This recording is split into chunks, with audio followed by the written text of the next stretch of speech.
ڕێز و سڵاو بۆیەوە بینەران و گوێگرانی خۆشەویستی تەلەڤیزیۆنی کۆمەڵا بە بەرنامەی ڕامان هاتمەتەوە خزمەت ئێوەی خۆشەویست. ئازیزان بەرەو یەکی مانگیمەی ڕۆژی جیهانی چینی کرێکار هەنگاو دەنین. ئەم ڕۆژە تەنها ناوێکی سەر ڕۆژمێرەکانیش نییە، بەڵکو مەزنترین جەژنی هاوپشتی ملیۆنان مرۆڤە لەسەر ئەم زەویە کە بە ڕەنجی شانیان ژیانیان بنیاد ناوە، بەڵام خۆیان لە بەرهەمی ڕەنجەکەشیان بێبەش دەکرێن. لە کوردستانی شۆڕژگەردا یەکی مەی نەریتێکی دەیان ساڵی هەیە و نەریتێک کە لە ژێر سێبەری سێدارە لە ناو تاریکی زیندانەکانە و لە ژێر زەبری شەلاغدا هەرگیز ئاڵاسوورەکەی دانەناوە و لێرەدا دەپرسین ئەم هەموو کۆڵنەدان و سەختیەی تێکۆشارانی کرێکاری لە کوردستان و لە پێناو چیداوە بۆچی ڕژێمی کۆمەڵی ئیسلامی تەنانەت لە کۆبوونەوەیکی بچووکی چەند کرێکارێک بۆ یادی ئەم ڕۆژە تووشی خۆف و وەحشە دەبێت و بە هەڕەشە بۆ سەر ئاسایشی نەتەوەی دەیزانێت. ئەمڕۆ کە نظامی سەرمایەداری جیهانی تووشی قەیرانێکی بێوەنێ بووە و جەنگی کاولکاری لە ناوچەکاندا بەرپا بووە، تێدەگەین کە ئومێدبەستن بە ئەمریکا و ئیسرائیل بۆ ڕزگاری تەنها وەهمێکی مەترسیدارە. ئەم جەنگەی ئێستا دەبینرێت جەنگی خەڵک نییە، بەڵکو جەنگی هژمون و مانەوەی دەسەڵاتە کۆنەپەرستەکانە لەم نێوەندەدا. تەنها یەک بەدیل و یەک ڕێگەی ڕاستەقینە بۆ دەربازبوون لەم هەموو مەینەتی و برسێتیە ماوەتەوە، ئەویش سۆسیالیزم و دەسەڵاتی ڕاستە و خۆی جەماوەرە. بۆ تاوتێکردنی ئەم قسە و باسەوە ئەرکە مێژووەکەی کە لەسەر شانی چینی کرێکار و هەسوڕەوانی کوردستانە بەتایبەت لە بەرنامەی ئەمڕۆماندا میوانداری هاوڕێ فەرشید خەپەرمان کردووە کە لەگەڵمانە بۆەوەی جوابی بەشێک لەو پرسیارانەمان باتەوە. ئێستاش دەچمە لای هاوڕێ فەرشید. هاوڕێ فەرشید زۆر سپاس بۆ ئامادەبوونت لەم بەرنامەیە.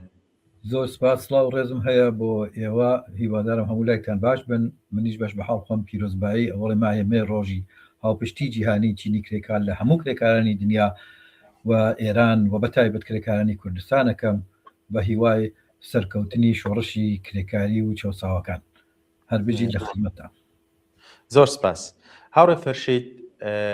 لە پایامەکەی کۆمەڵە داهاتووە کە ڕژێم لە یەکی مەی دەترسێت. دەکرێت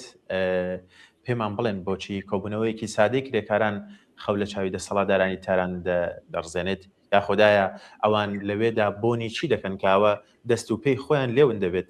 کاتێ کۆمەڵێک کرێکار یەکڕای ئەترازاتێک بەرپاکەن. هەروەکە خۆتان ئەزانن ئەگەر بێت تۆزە بگەڕینە دواوە بۆ مێژووی بۆ مێژووی بەسەرکار هاتن جمهوری ئیسلامی. جمهوری ئیسلامی چاکەزانێت لە دەورانی قیامی 57 کە بەرحاڵ قیام دژ بە ڕژیمی پاوشایەتی دەستی پێکرد، دەور و نەخشی بزوتنەوەی کرێکاری زۆر بەرچاو بوو. بزوتنەوەی کۆمەڵانی خەڵک لە ئێران بەگشتی لەو ساڵا زۆر گەشەی پیا کرد و لەسەر شەقامەکان بە چەندین مانگە. بەڵام لە هەمان کاتا چینی کرێکار بەگشتی خەریکی خۆڕێخستن بووم. ئەو ڕۆژەی کە چینی کرێکار بە ڕێکخراوی هات نەمەیان، ئەمە لە مێژووە سەبت کراوە. ئەڵێ کاتێک کە کرێکارانی ئێران بەلوعەی نەوت شێری نەوتەکانیان بەست، ڕژیمی پاوشایەتی سقوتی کرد. ئەمە نەتیجەی ئەوەیە کە جمهوری ئیسلامی زۆر بەباشی ئەزانێت ڕێکخراوبوونی چینی کرێکار، ئەو چینەی کە بەرهەمی هەموو بەرهەمی کۆمەڵایەتی، هەموو بەرهەمی ئەو کۆمەلگایە لەسەر شانی ئەو دروست دەبێت، ڕێکخراوبوون و وشیاربوونی ئەوان خەتەرێکی گەورەیە بۆ دەسەڵاتێکی زاڵم سەرمایەدار و چەوسانر وەکو جمهوری ئیسلامی و هەموو ئەوانی تر. بۆیە ئەوەیە کە جمهوری ئیسلامی بەو ڕاستیە ئەزانێت، بۆیە هەتا ئیستەیش هەر بزوتنەوەیەکی کرێکاری بووە لە هەر گۆشەیەک بە شەدیدترین شێوە بەرحاڵ بەرەنگاری بووەتەوە و یەک وشە هەیە لە جمهوری ئیسلامیە، ئەڵێ ئەمنیەتی نظام ئەکەوێتە خەتەر. ڕاستەکات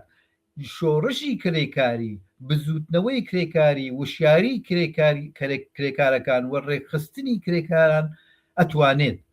ئەو نظامە سەرمایەداریەی ارتجاعیە جمهوری ئیسلامیە بخات دەژێر خەتەر. بۆیە جمهوری ئیسلامی مەجالی ئەوەی نادات. من حەزەکەم لێرە ئیشارێک بە شتێ بکەم. ئەوەڵی ماهەمێ ڕۆژی جەهانیە و لە هەمان ڕۆژە یەکی مەی لە هەموو دنیا ئەو ڕۆژە پیرۆز ڕایگیرێت. بەڵام تەفاوت هەیە. بەشێک لە وڵاتانی دنیا ئەو ڕۆژە جەژنەگرن لە بەشێ لە وڵاتانی تر وەکو ئێران ئەبێ بە خۆپیشاندانی ئاعترازی و حتا گرتن و لێدان و کوشتوبڕی لێبێتەوە. ئەو دوانە فەرقەکەی ئەوەیەکە لە هێند لە وڵاتانە بەهۆی بەحاڵ خەباتێکی دوور و درێژی کرێکاری و هێند دەستکەوت هایەک بەدەست هاتووە لە وڵاتانێکە کە کرێکاران بە مێژووی خەباتی خۆیان هێند دەسەڵات هێندێ شتیان مسۆگەر کردووە. نمونە وەکو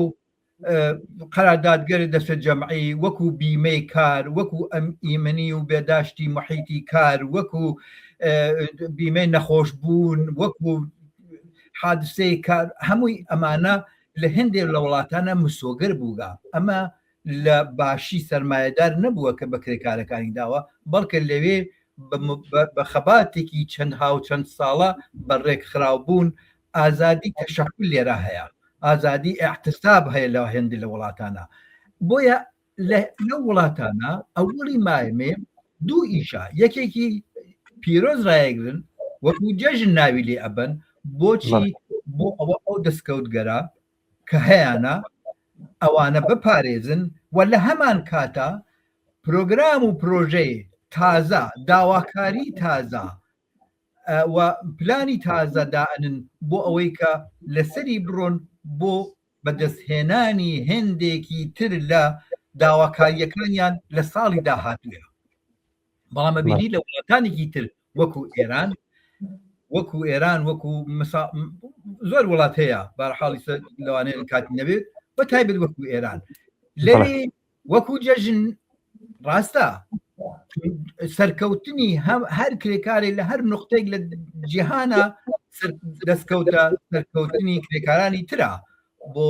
سەرمایەداری گلۆبالیزاسیۆن پەیوەندە بە یەکەوە و لە تەجروبەی یەک ئیستفاداکەن. بەڵام لە ئێرانە حتا ئیجازێ ڕێپێوانێکی هێمنانە لە شەقامەکانی شارەکانە نادرێت. هێزی سەرکردگەر هێرشەکە نەسەری و لێدان و بڕین و دەستگیرکردن و سجن و بردنە سجن و ئەو بەحسەی ئەوڵمان کە پرسیارەکەی جەنابەت بوو ئەوەی کە بەحسی ئەمنیەتی نظام کەوتووەتە مخاترە. بۆچی؟ بۆ کرێکارێک داوای بیمەی بێکاریەکات، بۆ کرێکارێک داوای حەقی دەستمزدی خۆی ئەکات بەرابەر بە تەوەڕومی وەرە جامعە هەست و إلى الآخر. بۆیە شتەکە لە ئێران بە تایبەت وڵاتانی دیکتاتۆری بۆ نوعە بەرحاڵ ئەڕێتە بەرەوە. بەڵێ زۆر سپاس بۆ ڕوونکردنەوەکانت هاوڕێ فەرشید. هاوڕێ فەرشید وەک بەڕێزیش دەزانین لە پەیامەکەدا هاتووە کە کۆمەڵە دەڵێ غەیری سۆسیالیزم هیچ ڕێگەیەکی تر نییە کە لەم جنجاڵی جیهانی ئەمڕۆدا بڵین ڕێگە چارەیەک بێ. سۆسیالیزم چۆن دەتوانێت کۆمەلگە لەم هەموو شەڕ و برسێتی و هەڵاوەردنە ڕزگار بکات؟ واتە مۆدێلێکی ژیان لە سای سۆسیالیزمدا بۆ کرێکارێک چی دەگۆڕێت ئەگەر لەسەر سۆسیالیزم کەمێک قسەم بۆ بکەیت؟ من پێم وایە با بگەڕینەوە تۆزێ دواوە ئەگەر بکەیت جامعەی سەرمایەداری لە ئاخرین تئۆری خۆیان کە نیۆلیبرالیزم بوو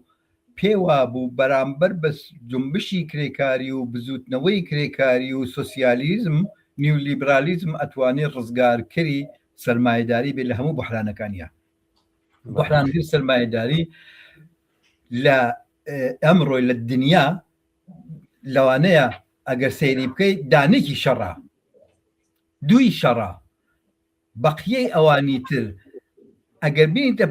پاڵیەکە و فەقرێکی وەسیع لە کۆمەڵگەی ئەم جیهانە وجودی هەست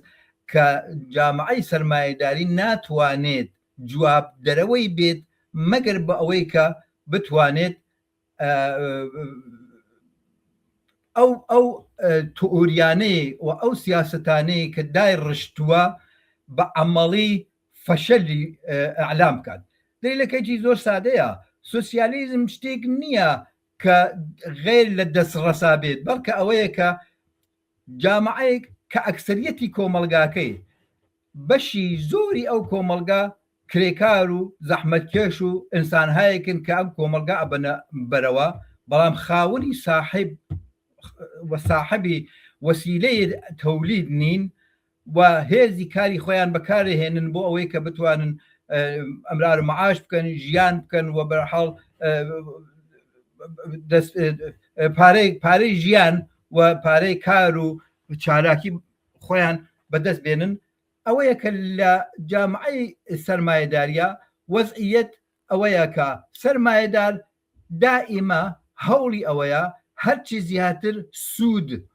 تەولید دەکات نەبوو احتیاجی جامعە تەولید دەکات بۆ ئەوەی کە هەرچی زیاتر سوود بەرێ هەرچی زیاتر پارە بەدەست بێنێت بۆیە هیچ جێگەی تر نەماوە هیچ تۆریک تر نەماوە ئەوەی کە ئینسانەکان بتوانێت لە قاڵب بات بۆ هەرچی زیاتر سوود بەدەست بێرێت ئەمڕۆ گەیگە بۆمبەست بۆ معنا گەیگە بۆمبەست سەرمایەداری ناتوانێت بەو جۆرە ئەدامە بات و 99% کۆمەلگا لەژێر فشار و زەختی سیاسەتی سەرمایەداری خۆیان بۆ این کات بەس بۆ ئەوەی کە پارە بەدەست بێرێت و سوود بۆیە ڕەفاهی ئینسانێک کە لەم کۆمەلگا خاوەنی هێزی بازوی خۆیان هێزی مێشکی خۆیان کارەکات بۆ ئەوەی کە بتوانێت ئەمراری معاش بکات حەقی خۆی هەیە کە لە ڕەفاهیاتی ئەوەڵیەی ئینسانی بەرخوردار بێت ڕەفاهیاتی ئەوەڵی ئینسانی کامەیە زۆر سادەیە ئەو کەسەی کە لەم کۆمەلگا جوودی هەز حەقی هەیە بە مەسکەن حەقی هەیە بە بەهداشت حەقی هەیە بە دەرمان و دەوا حەقی هەیە بە نانی سەر سفرەی بە تۆرێ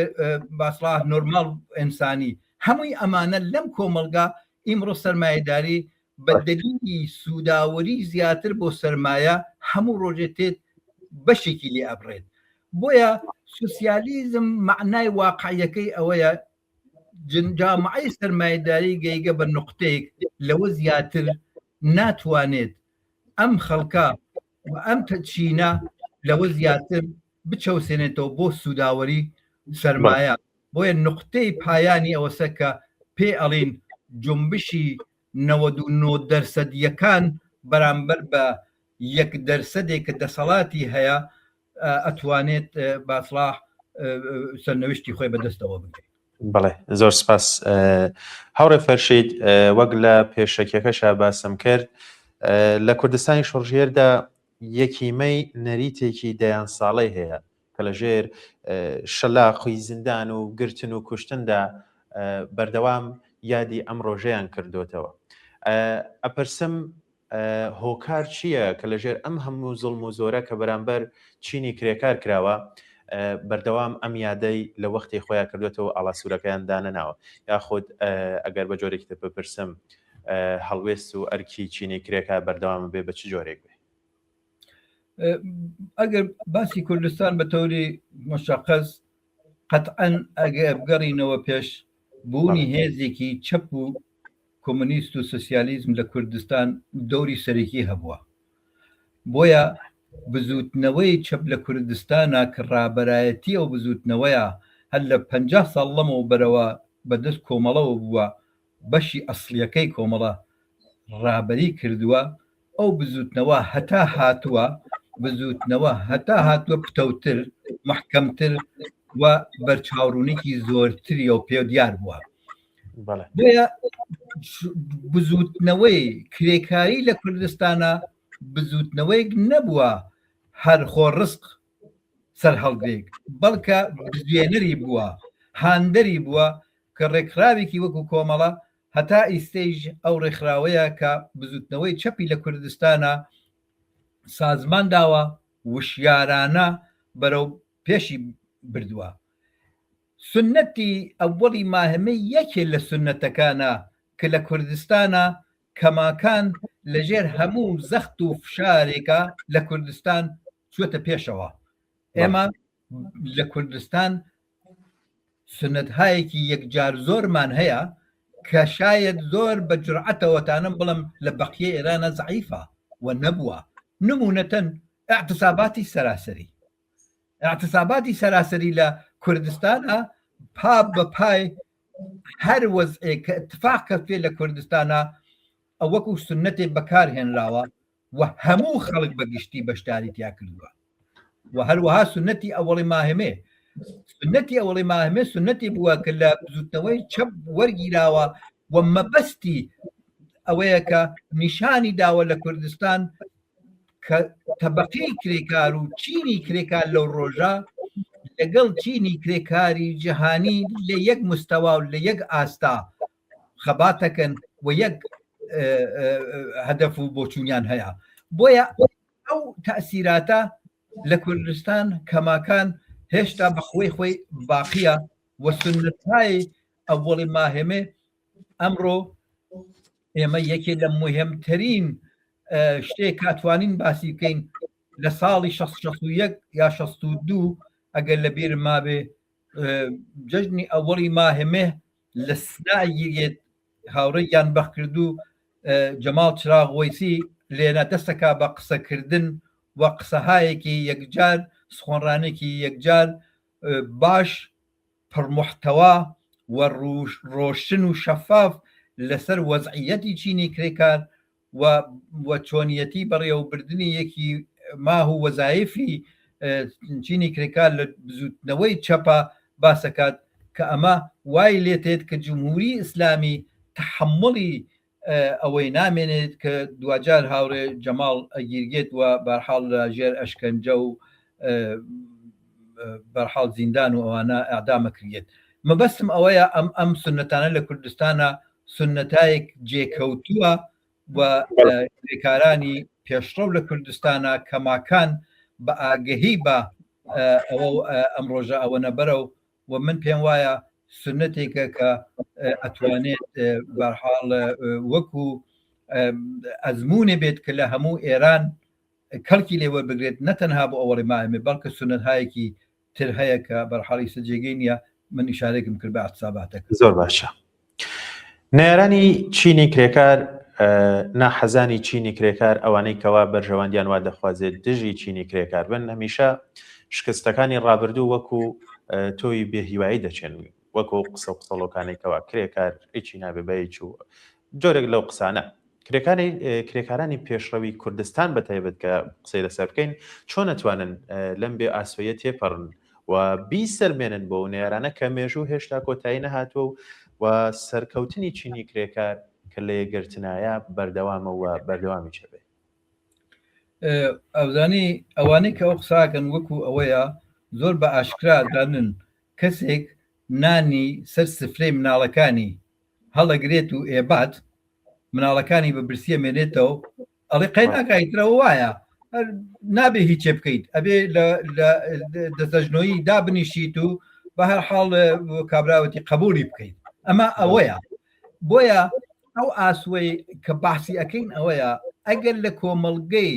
ئێران کوردستان ئەل لە جیهانە ئەگەر برسیەتی هەیە ئەبێ بزانی سەبەبەکەی لەکوێیە ئایا غەزا کەمە لە دنیا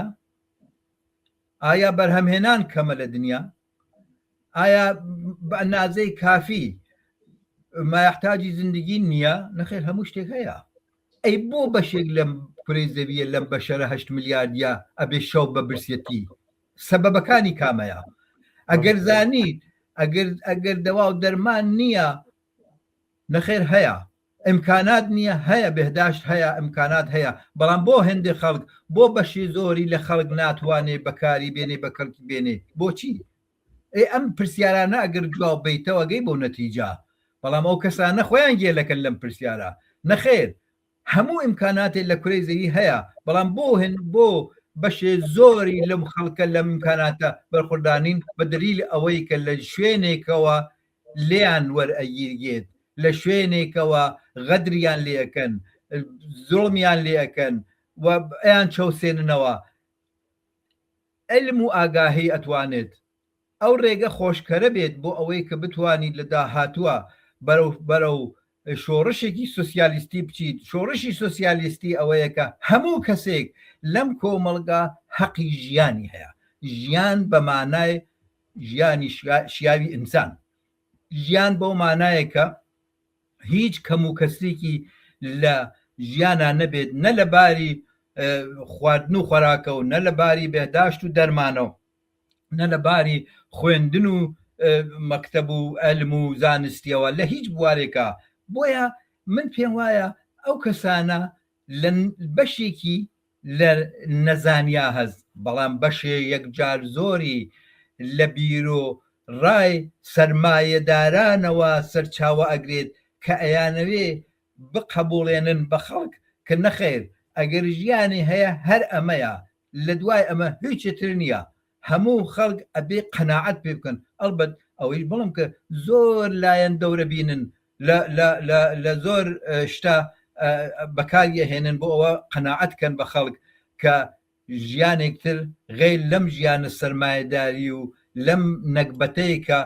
سەرمایەداری درۆستی کردەوە بۆ بەشەریەت وجودی نییە. بۆیە من قسەکە بە کورتی ئەوەیە ئاگاهی وە وشیاری ئەتوانێت ڕێخۆشکەر بێت بۆ دژایەتی لەگەڵ نظامی سەرمایەداریە و ئاگاهی لەوەی کە خود نظام و سیستمی سەرمایەداری لە مەکتەبەکان و لە مەدرسەکانەوە لە هەموو لە دینە و لە سنەتە و لە کولتورە و لە هەموو شتێک و خەڵک وەرئەگرێت بقەبوڵێنێ بە خەڵک کە نەخێر ئەمەسە ژیان وا ئێبینی تەقدیری بەشەر هەر ئەمەیە. بۆیە باسی سوسیالیزمی علمی ئەەکەیت باسی ئەوەکەی کە بە علم نیشانی ئەدەیت نەخێر ئەکرێت لەم کۆمەڵگا ئینسان وەکو ئینسان بژیت بە هەموو خولوسیاتی ئینسانەوە لە دنیا. زۆر باشە. هەوڕێ فەرشید کۆمەڵە بە جۆرێک داوا دەکات کە کرێکاران و جەماوەر خۆیان ئامادە بکەن بۆ سبەینەوەتە دوایش ئەم ئامادەکاریە و شێرانەیە چۆن دەبێت و چۆن دەتوانین بەگری بکەین کە جارێکی تر شۆڕشی چینی چەساوەکان لەلایەن هێزی دەرەکی و یان هێزی ناوەکی یان بە جۆرێک هێزی فاشیست و یان جۆرێک لەو هێزانەیکەوە کە دژی چینی کرێکارن ئەم شۆڕشە نەبەرن چۆن دەکرێت مەسەلەن جەماوەر خۆی ئامادە بکات. ئەزانی کاک بارام من ئیشارێکی کورتم کرد لە تەجروبەی کوردستان. ئەرکی سەرەکی چالاکوان سیاسی چەپ و کرێکاری سوسیالیستەکان کۆمونیستەکان لە کوردستانە کە بزوتنەوەی کرێکاری و بزوتنەوەی کۆمەڵایەتی لە کوردستانە گرێبن لەگەڵ بزوتنەوەی سەراسەری لە ئێرانە. ئەم گرێدانە معنای هەیە، معنای ئەوەیە کە ئێمە یەک چارە نووسمان هەیە و خاڵی دووەمی ئەوەیە لە ئەزمونەکانی کە ئێمە هەمان بووە و هەمانە لە کوردستان و یا ئەگەر ئەوان لە سەرانسەری ئێران هەیە کەڵک وەربگرین بۆ ئەوەی کە بتوانی لە داهاتووە کەلکی لێ وەربگرین بۆ ئەوەی کە شۆڕشی داهاتوو و بزوتنەوەکانی کرێکاری کە لە ئێران دەست پێ بکات دەست پێ ئەکات و هەئیستەیش هەیە کەلکی لێ وەربگرین. یەکێ لە مهمترین شتەکان ئەوەیە کە نەتوانێت ئەوە بێت خۆی لە هەر دەرفەتێکە لە هەر هاوکێشی هاوسەنگی وەزنێک بەرحاڵ لە قودرەتا بێتە دی بۆ ئێمە ئەوەیە کە خەڵک بتوانێت کەڵک وەربگرێت لە پێکهێنانی ڕێکخراوەهای خۆی، ڕێکخراوهای کرێکاری، ڕێکخراوهای کۆمەڵایەتی مەدەنی، هەمووی ئەمانە ئەتوانێت ڕێخۆشکەر بێت بۆ دەسەڵاتی داهاتوو کە ئەم دەسەڵاتی داهاتووە هەندێک لایەن نەتوانن دەست بەسەری شۆڕشی خەڵکا بگرن. هەروەها کە جمهوری ئیسلامی ئاگامان لێبوو لە ساڵی 57 توانی دەست بەسەر خەباتی شۆڕشگەرانەی خەڵک لە ئێران دژ بە پاوشایەتی بگرێت و بەرحاڵ ئەوەی کە دیمان ئەتا ئیسیش ئەو دەسەڵاتە زۆڵم و زۆرە هەر بەردەوامە. بۆیە لە هەر ئەگەرێکی زەعیفبوونی ڕژیم لە ئێران ئێمە لە کوردستان ئەتوانین بە پەیوەندی لەگەڵ بزوتنەوەی سەراسەریە ئازمونەکانی خۆمان کە هەمان ڕێکخراوە دامەرزانی ڕێکخراوەکان، ڕێکخراوە سیاسیەکان، ڕێکخراوە مەدەنیەکان، ڕێکخراوە کرێکاریەکان و بۆ ئەوەی کە بتوانن لە حاکمیەتی داهاتووە دەسەڵاتی خۆیان بچەسپێنن کەڵکی لێوەربگرین. ئەوە یەکێ لە وەزایفی ئەسڵی، یەکێ لە وەزایفی بنەڕەتی هەموو چالاکوانێکی کرێکاریە، هەموو چالاکوانێکی مەدەنیە لە ئەسەی کوردستانە کە پێکهێنانی نایبنی شەورا بنکە نایبنین ئەنجومە هەرچی گووا پێیان وایە ئەکرێت ئەو ڕێکخراوەگەرە یەکی لە ئەهمیەتی بنەڕەتی و ئەساسی وەی هەیە کە وتم تەجروبەی هەیە لە کوردستان و گرێدانی ئەم بزوتنەوەی لە کوردستان بەم تەجروبە و بەو ئەزمونانەوە هەیەی چە کرێکاری چە کۆمەڵایەتێکی لەگەڵ بزوتنەوەی سەراسەریە ئەوە ئەرکی سەرەکی فعالین و هەڵسوراوانی بزوتنەوەی چەپ و کرێکاریە لە کوردستانە. زۆر سپاس هاوڕێ فەرشید، من پرسیارێکی تایبەتم نەماوە بەڵام پێم وابێ بەڕێزت پەیامێکی کورتت هەبوو لەسەر 28 ئەپریل. پێم خۆش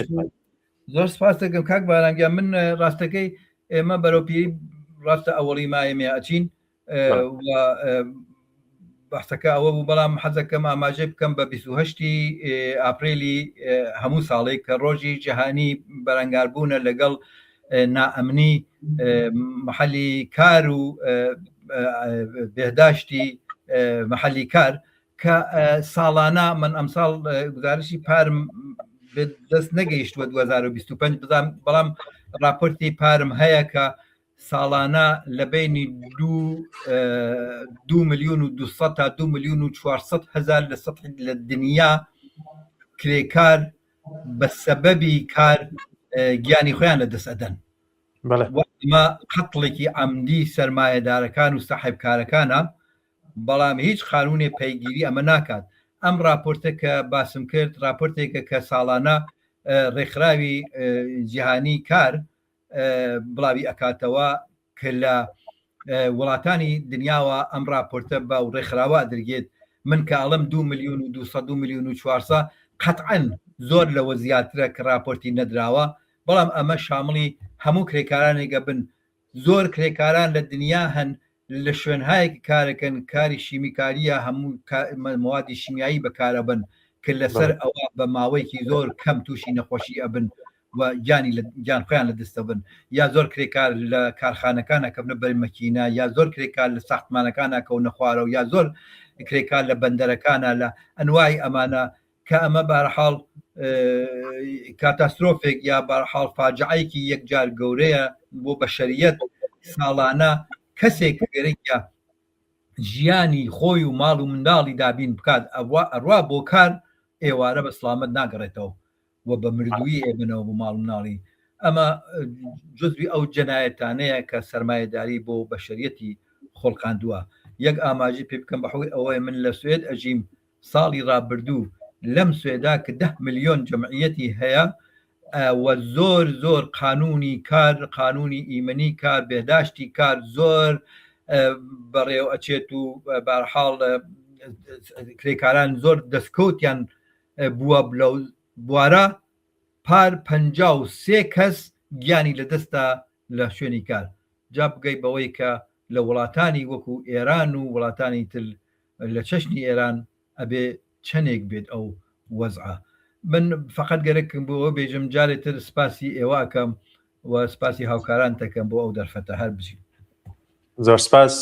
سپاس هاوڕێ فەرشید خەفار نژاد کە لەم بەرنامەیە لەگەڵمان نابوویت. زۆر سپاس بۆ ئێوەی، زۆر سپاس کە بەرحاڵ بانگشتی ئەو فرسەتانە بە مندا لە بەشداری. زۆر سپاس زۆر سپاس. بەڵێ بینەران و گوێگرانی خۆشەویست، جارێکی تر پیرۆزبایی یەکی مانگی مەی ڕۆژی جیهانی چینی کرێکار لە هەموو کرێکاران پیرۆزبایی دەکەم، هەموو کرێکارانی جیهان بەتایبەت. و لێردا هاتینە کۆتایی بەرنامەی ئەم جارەی ڕامانش کە تایبەت بوو بە ڕۆژی